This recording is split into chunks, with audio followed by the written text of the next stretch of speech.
संतश्रेष्ठ ज्ञानेश्वर महाराजांच्या पालखीचं 8 जुलैला प्रस्थान होणार आहे आणि त्यासाठी आळंदी नगर परिषदेनं प्रशासकीय तयारी पूर्ण केली आहे. प्रस्थान सोहळ्याला लाखो वारकरी आळंदीमध्ये दाखल होणार आहेत.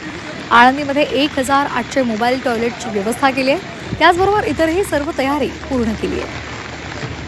या संदर्भात नगर परिषदेचे CEO माधव खांडेकर यांच्याशी संवाद साधलेला आहे आमचे प्रतिनिधी कैलास पुरी यांनी.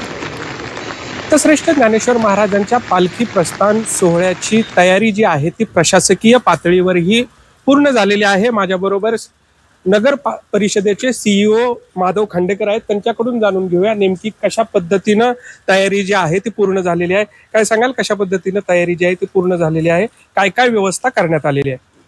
आळंदी ग्रामस्थ आणि नगर परिषदेच्या वतीने वारकऱ्यांच्या स्वागतासाठी मोठ्या प्रमाणात आम्ही तयारी केलेली आहे.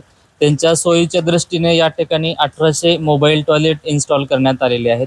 त्याचबरोबर शासनामार्फत 30,000 स्क्वेअर फूटचे जर्मन हँगर उभारले गेले आहेत. त्यासोबतच आपण बंदिस्त हे दर्शन बारीची व्यवस्था केलेली आहे, जेणेकरून पाऊस जरी असला तरी भाविकांना त्या ठिकाणी दर्शन घेता यावं.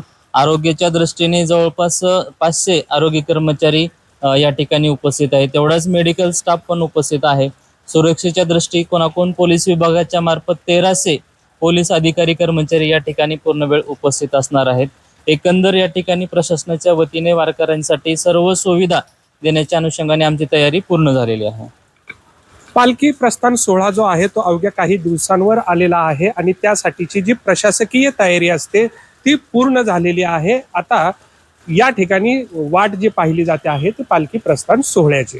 कैलास पुरी, झी मीडिया, आळंदी, पुणे.